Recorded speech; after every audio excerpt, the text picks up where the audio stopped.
বিসমিল্লাহির রহমানির রহিম। আসসালামু আলাইকুম। কেমন আছেন সবাই? চলে এলাম নতুন একটা ব্লগ নিয়ে।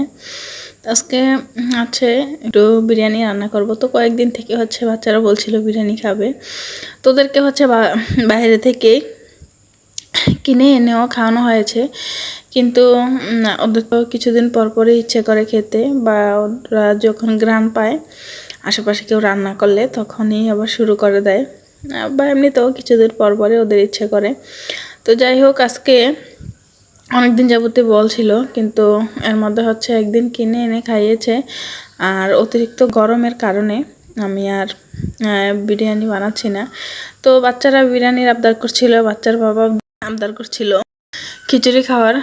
একবার ভেবেছিলাম যে এই খিচুড়ি বিরিয়ানির সাথে কয়েকটা ডাল দিয়ে দিই, যাক বাবা মেয়ে দুজনেরই হচ্ছে আশা পূরণ হয়ে যাবে। পরে ভাবলাম না, বেশি একটা উৎপাত করে লাভ নেই, আস্তে ধীরে আস্তে আস্তে দুইটাই বানিয়ে খাওয়াবো, একটু কষ্ট হবে আর কি।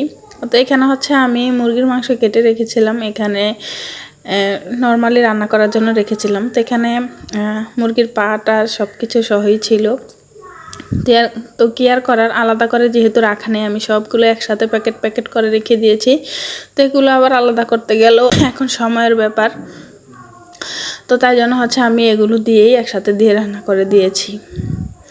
তো এখানে আমি অল্প পরিমাণে বিরিয়ানি মশলা ব্যবহার করেছি, আর আমার কাছে যে গরম মশলাটা আছে, যেটা আমি ঘরেই তৈরি করেছি, সেটা দিয়েছি। এতে করে হচ্ছে ভীষণ সুন্দর একটা ঘ্রাণ আসে, একটু ঝাল ঝাল হয়, খেতে অনেক ভালো লাগে।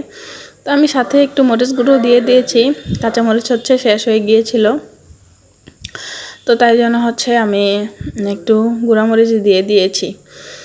তো এবার হচ্ছে এটাকে ভালো করে ভেজে পানি দিয়ে তারপরে হচ্ছে ঢেকে রেখে দিয়েছিলাম।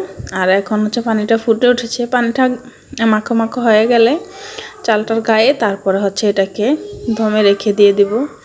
তো এখানে হচ্ছে আমি আঁচটা একদম কমিয়ে তারপর এটাকে কিছুক্ষণ দমে রেখে তারপর উঠিয়ে নিয়েছি। এই তো তৈরি হয়ে গেছে বিরিয়ানি। তো এভাবে রান্না করলে ভীষণ মজা হয়, আর এই বিরিয়ানিটা ভীষণ মজা হয়েছিল। আমি তো ভেবেছিলাম এটা ভালোই লাগবে না, কারণ এখানে মুরগির হাত পা সব কিছু একসাথে দেওয়া আছে, কেমন না কেমন হবে। তো যাই হোক, খেতে অনেক বেশি ভালো হয়েছিল, অনেকটাই মজা হয়েছিল। তো আমি ভেবেছিলাম যে তারপরের দিন সকালে পর্যন্ত হয়ে যাবে, কিন্তু এতটাই মজা হয়েছিল যে এটা রাতেই শেষ হয়ে গেছে। তো এখন হচ্ছে সবার জন্যই করে নিয়েছি রাতের খাবারের হিসেবে। তো চলুন, ভিডিওটা আজকের জন্য এখানেই শেষ করছি। সবাই ভালো থাকবেন, সুস্থ থাকবেন, সাবধানে থাকবেন। ভিডিওটা ভালো লাগলে লাইক করে দেবেন, আর ভিডিওটা শেয়ার করে অন্যদেরকে দেখার সুযোগ করে দেবেন। আজকের জন্য এখানেই বিদায় নিচ্ছি, দেখা হবে শীঘ্রই নতুন একটা ব্লগে। আল্লাহ হাফেজ।